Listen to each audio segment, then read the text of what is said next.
When I was a president at Shoreline Community College, I had the good fortune to sit in on a presentation by Bob Johansen, former president of the Institute for the Future, and he said something that has stuck with me.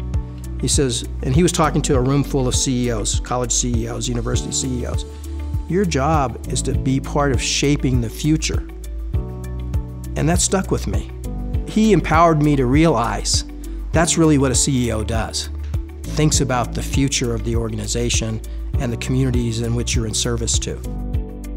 Pima Community College, located in Tucson, Arizona, is a microcosm of the challenges community colleges face in serving a diverse student population and new majority learners, and connecting them to the fast-changing workforce needs of businesses and industries.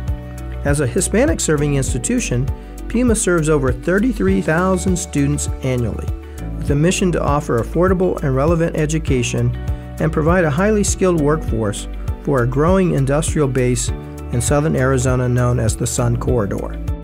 My name is David Welsh. I'm the Executive Vice President of an organization called Sun Corridor, Inc.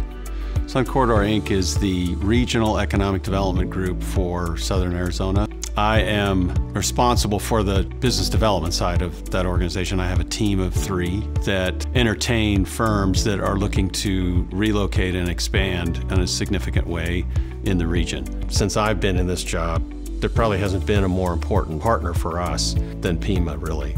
There aren't too many meetings that we have, but we wouldn't have a representative of PCC in the room with us so that we can look at them and say, you know, can we do this, can we not do this?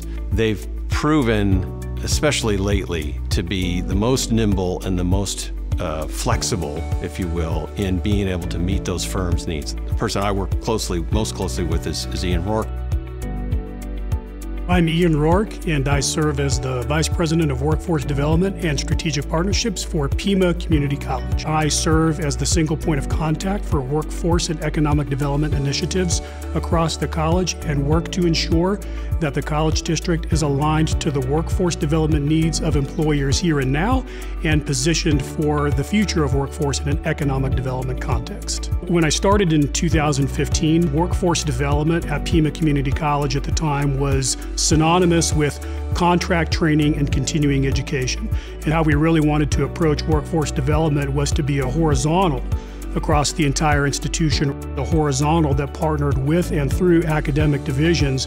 So now we have multiple offerings through work-based learning such as apprenticeship, paid internships, and so on and so forth, to the point where the same team that is in charge of our career services regimen for the college is the same team that structures experiential learning and work-based learning opportunities for students. My name is Colleen Sanchez. I've been with IBM for about 21 years. I partnered with Pima because I felt like this could be an opportunity for getting access to skills at scale. And working with them in partnership to co-create curriculum together, though at the time it was about cyber warfare and also enabling cybersecurity. So that engagement really helped us stem a really strong relationship because we had commonality in place. They intended to educate the masses, and our goal is to hire these new collar masses.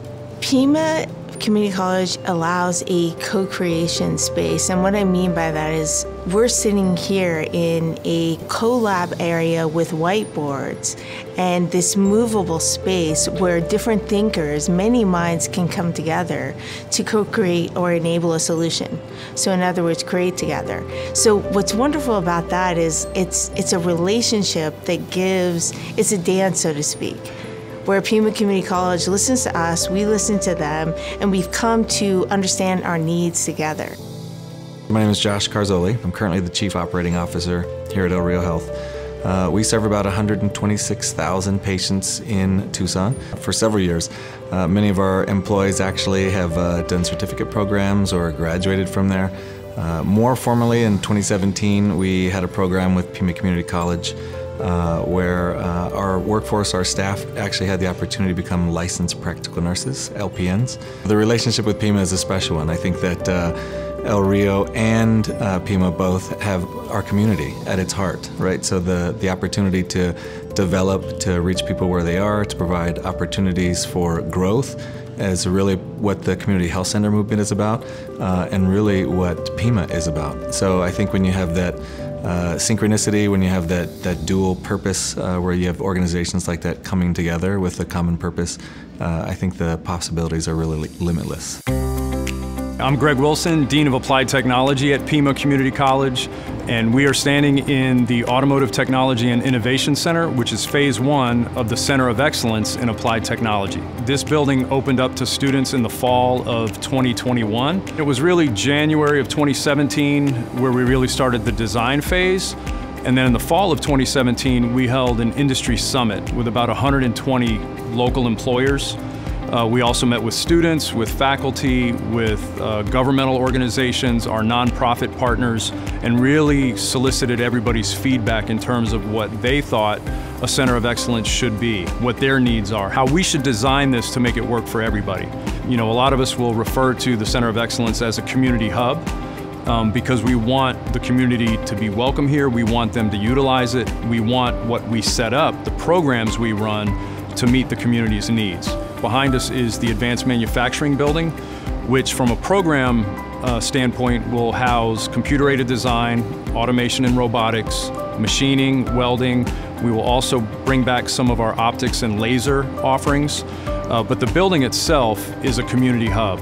There will be a business incubator on the top floor, so for those that are starting and want to bounce ideas off of each other, they'll have a space where they can work with each other. If they want to fabricate something, on the first floor within the machining lab will be an idea space. And if you need heavy equipment, you can fabricate with welding and machining and everything. So it's basically a 3-story, 100,000 square foot idea lab, makerspace. You'll have students working with industry partners, working with entrepreneurs, faculty. It's going to have everything. The origin of the Centers of Excellence really came out of our education and facilities master plans, but one of the reasons why we held those summits was really to validate the data. And the data was saying that we needed to realign the institution to those key growth sectors of our region. And that's really what the centers are about. Because whether we are doing transfer education or workforce education, we actually don't see those as separate. We see those as one and the same in terms of how can we leverage the resources we have to ensure that we are supplying the workforce that our region really needs. What I feel most passionate about the Centers of Excellence is that there's an on-ramp for every single member of our community, because in the centers we are blurring the line not just between credit and non-credit, but between the workplace and the college. I think when the state and a community formed their community colleges, it was there to be in response to needs. So if we think about our organizations that way, we're here to fulfill a mission tied to the larger community. And so as the community evolves, we have to evolve.